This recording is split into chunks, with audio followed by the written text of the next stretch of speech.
All right, let's do the front yard. So I took everything out of the sunroom, so there's nothing really to see in there. But first thing to notice out here is parrots. These are, well, they're all different colors. There's black, white, red, pink. And these are actually the original ones that I've been using to send around the yard. So once they get really big like this, we just snip them and in the fall and just put them in the ground.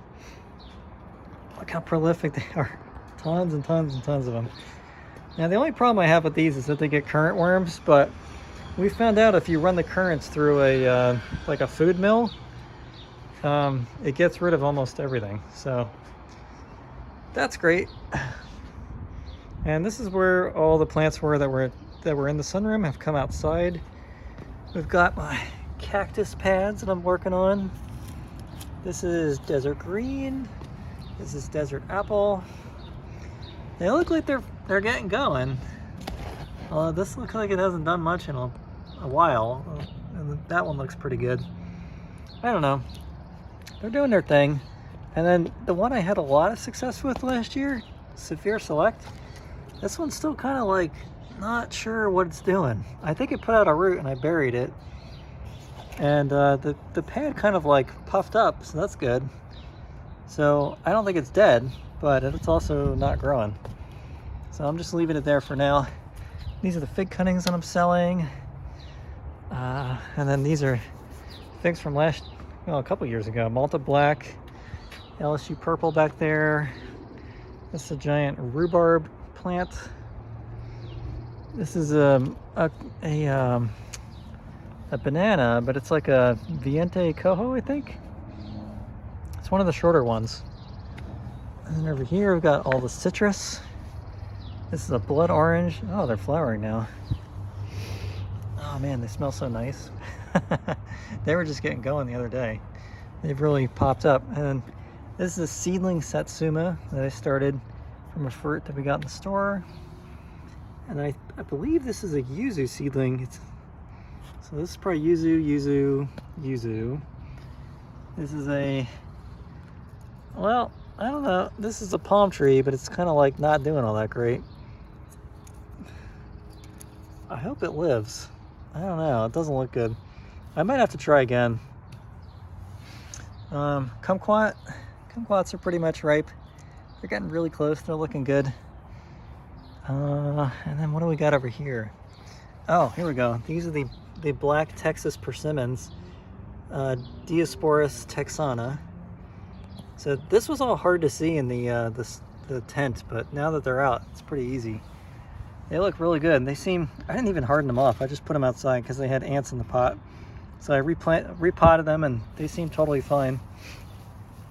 And I've got the blue tan oaks here. There's one here. There's one over here. I want a couple in there. So yeah, that's the little potting area. There's my supposedly ice cream banana, but who knows if it's actually ice cream.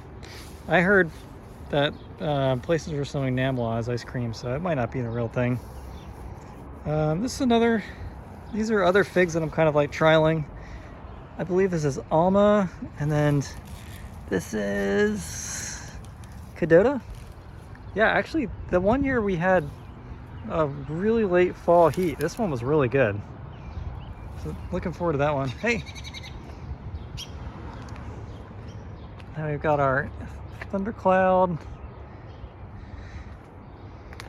elderberry. Now this was planted on top of a tree stump that we took out. So this thing has gotten really big. Really big, because it's got that energy from that old tree. And here's the chestnuts I've talked about a couple times. Very proud of them. Underneath that is, I think this is a gumi? I believe it's a gumi. And then we'll sneak through here.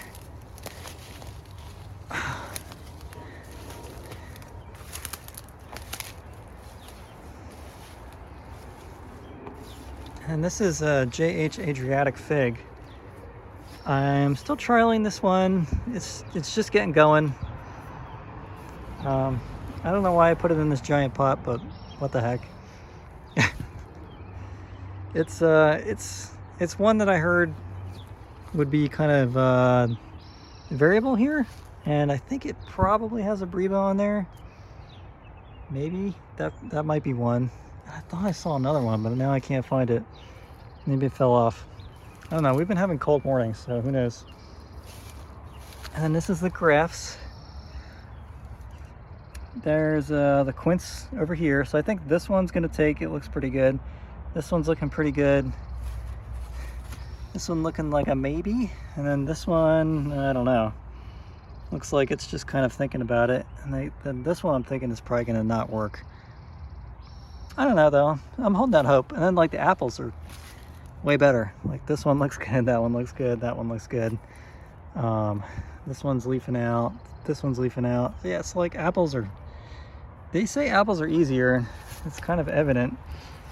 And then these are, let's see, what did I write down here? I wrote it down somewhere. These are either Chijiro or Sayuri. This one looks fantastic. And then this one looks like it's leafing out. That's good. This one's leafing out. That's good. This one's thinking about it. And then the ones back here, I don't know what's going on with them. None of them look like they're doing well. Well, maybe not. That one looks like it's putting out a leaf. I don't know. Sometimes they can be slow. You just got to give them some time. The wood doesn't look shrunken or anything, so I think they're getting nutrients. They're just kind of like thinking about it.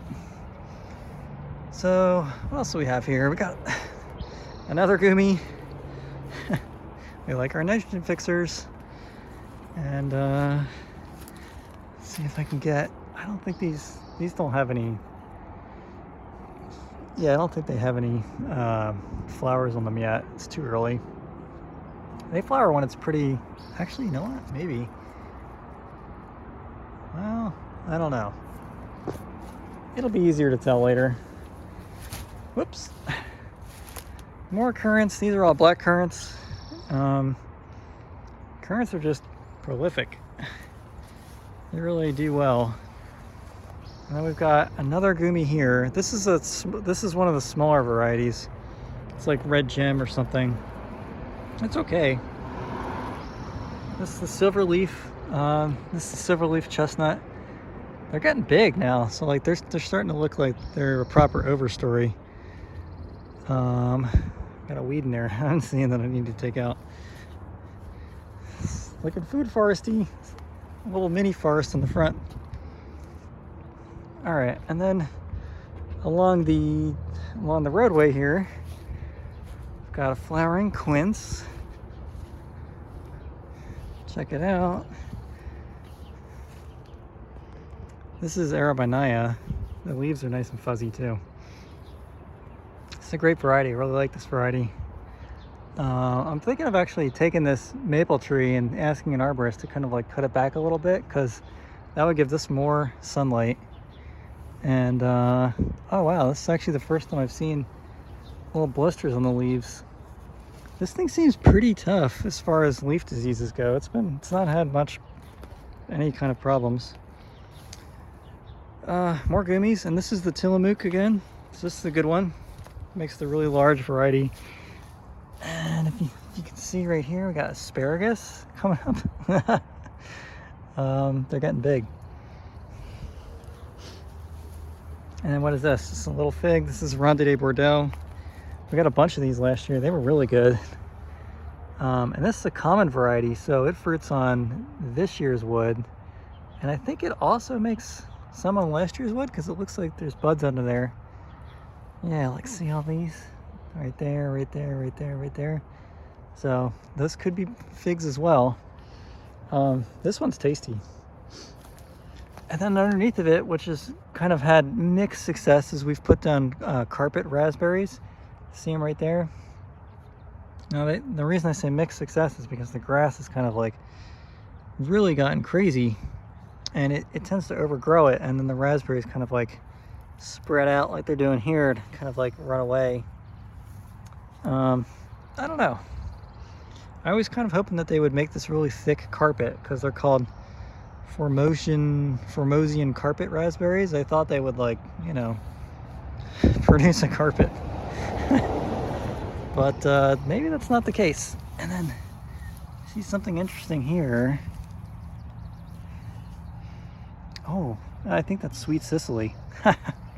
That's awesome. I like it when the plants kind of like show up on their own accord. This is Desert King. This thing's a beast. This is San Pedro type, and that means that it fruits on last year's wood, like you can see here. And that makes this thing difficult to prune because every time you snip, you're losing next year's fruit. So you can see it wants to get really big.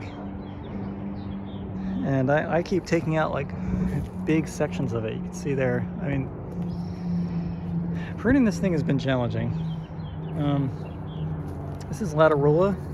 This is more of I believe this is a common, so this one's easy. You can just prune however you feel like it. It produces both Breba and main crop, but I've noticed that the Brebas kind of like don't always work out. I don't know. Another Desert King. Desert King is a beast. It wants to make a giant central trunk, and I cut it, and then it started spreading out into more of a bush shape. And this is Black Spanish. This makes a really big fig. The only year we've really gotten them is that one year it was really hot in the fall. So this one's kind of like, I don't know. I kind of want to graft over it, but I haven't done it yet. This one is Tacoma Violet. And same thing here. I tried to do the like carpet raspberry thing, and this is a little better. I don't know. The grass is really aggressive. I don't know what these flowers are, but they're pretty. Oh, look at that. Got a fig on there. Sweet. And then another quince here. This is pineapple, I believe. This one has a lot more leaf diseases, especially when we get the cold, rainy spring. And then again with the Tillamook Gumi, this one's really good. Well worth growing. Oh, and we did the same thing under here. There's asparagus under there. This thing's getting pretty big, actually. I might need to start pruning this more seriously. I don't know. They bear heavily, really, every year. Over here, let's see. These are, well, we got some asparagus. You can see it here. Coming up here, coming up here. These are, I can't remember the name of these things. One of them is called Viking, and the other one, can't remember. But they make these like dark blue berries that are extremely, they're aronia, that's it. Astringent. That reminded me. And then this is my Chilean guava. However, for some reason, I don't know why, like a huge section of it died. And I thought I saw green leaves like way down there, so I hope it comes back. I'd be really sad if this thing dies because my wife really likes it. Sad. This is a medlar. This thing makes fruit every year, but we never really know what to do with it. It's like you need to like properly rot it or bled it, it's called, and I just never get it right. So it's like, it looks like it's either too gross to eat or I don't know. Let's see. Oregon grapes. These are native. This is actually the state flower as well. They're evergreen and they don't mind shade or sun, so they're an interesting plant. They're tough. I like growing them. And you can actually I made a jam out of them one year, and it made something that tasted kind of like blueberries, which is interesting. Let's see. So, wow, that's weird. This currant like mostly died. Huh. Actually, I think the whole thing died. Weird. All right, well, more currants. And you can see the theme here. Currants are easy. Just stab them into the ground, and if they die, well. Lots more currants. This is my kind of transition area I'm working on. There was a lot of blueberries in here, but I think they've died, unfortunately. So I need to come up with something different to do in here. I slashed down the hazelnut bush. See it right there. It's gonna come back. I coppiced it. Yeah, look at the blueberries. Oh man, they look terrible. That stinks. Well, it just goes to show that like you got to pick your spots pretty carefully. And this is too dry of a microclimate for blueberries. So we tried. We'll do something different. See, the hazelnuts are coming back. They're fine. It's a tough plant. Here's another evergreen blueberry. Oops, walk over him. And then over here, we've got a mix of like currants and then Northline June berries. And these are like a beach strawberry, I think. They're surprisingly tough. I thought they would kind of like crap out, but I got them as a gift and I put them over here and I kind of forgot about them and they seem totally fine, which is interesting. Yeah, so lots of currants over here. The currants have this like good habit of if they get too little water, they shut down, but they come back the next year. Well, except for that one that died. Oh, here we go. Pineapple guavas. Yeah, look at it. Here we go. Got some buds coming out. Sweet. Oh yeah, they're over here too. Nice. Yeah, I was worried about these things because they're like 65 bucks a piece or something. They were a lot of money. The most I've ever spent on a plant. And then, you know, over the winter, all the leaves drop, and I'm like, oh crap. like $200 worth of pineapple guavas died. But it looks like they're fine. This is an autumn olive, but this was a golden variety. This one's good. Less strong flavor, but still sweet. And then, yeah, look at all the buds coming out of this. Fantastic. It looks like they established. Well, I mean, it's still yet to be seen, but these are pretty drought tolerant, which I thought would be really good over here. And yeah, so that's gonna form a hedge, hopefully. And these are improved varieties from New Zealand, so they should be really good. They can take supposedly more cold, and they fruit earlier, and they're a lot bigger, etc. So it should be really good. This is a June berry. These are doing good. I think we got these from Burnt Ridge as kind of like just little rooted cuttings or something. We got a bunch of them, and a bunch of them died, but a few of them didn't, so they're doing good. And then Crimean olives. This is Seascape. Yeah, I'm really looking forward to these because they make. This is what is this one? Arbequina. It makes olives that are okay, but the Crimean ones are a lot larger, like triple, maybe. Well, maybe not that big. They're at least double. They're good. So I'm using Arbequina as a pollinator, and I think I'm going to cut it back a little bit because it's getting really big. And I don't know. I don't know how to prune olives, so I'm going to have to look that up. But it looks like they're starting to perk up. The cool thing about these is that they're so tough, I don't have to water them at all. This is Universal. So, hey Tim, check it out. They look pretty good.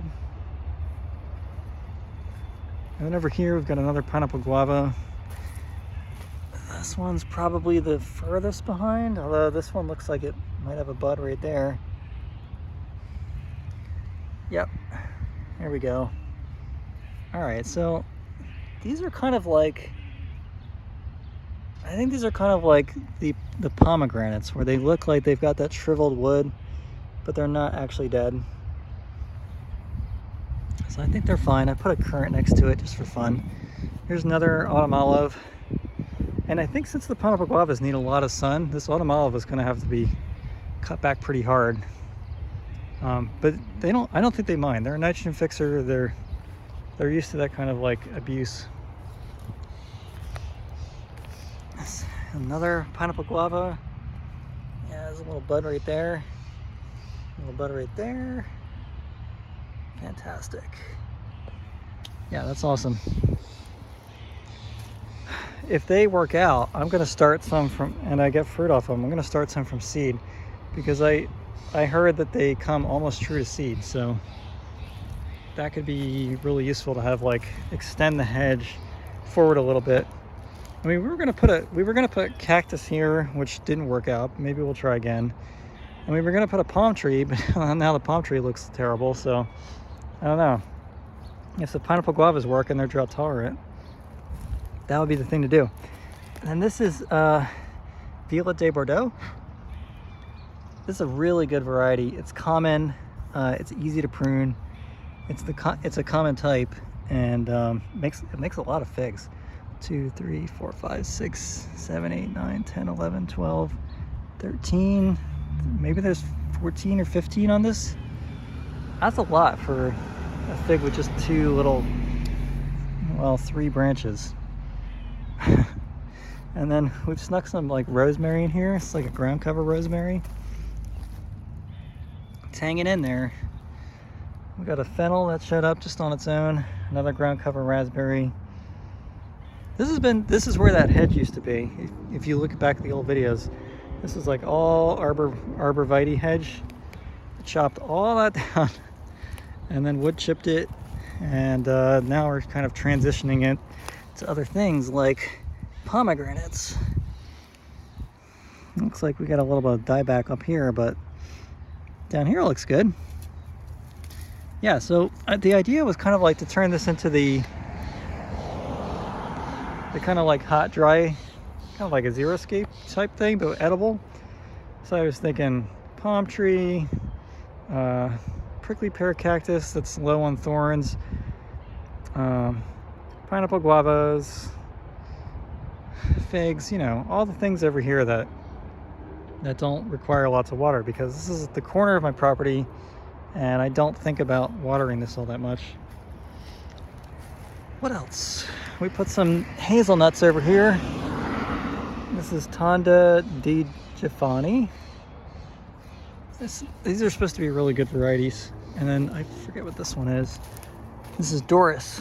So I actually think one of these may have gotten pollinated this year. It started to flower, so we're really close to that time. So probably next year they'll start flowering. I mean, it's pretty young. I don't know. Oh, and then I guess last but not least is the Beast Blue Elderberry. Look at this thing. This thing's native. It's native to here and I think Northern California. This thing is a monster. Hey, look at that. And I dried out the elderberries. I think I dried out a bunch. I gave like gallons of this away to my friend. He made a jam. Yeah, this one's a good one. And I ended up making tea with this over the winter when I wasn't feeling good. So that was great. Very useful plant. I think the only challenge is like keeping it somewhat under control. It's not even that old and it's gotten really big. And then it seems to do this, like it just kind of like grows really big and then just falls over and splits. It has this like unusual habit of just kind of destroying itself. So it's an elderberry, but it's a weird one. And then this is kind of still fallout from the hedge that I cut down. There was just tons and tons of ivy in there, so I've still got stumps in there that I'm working on.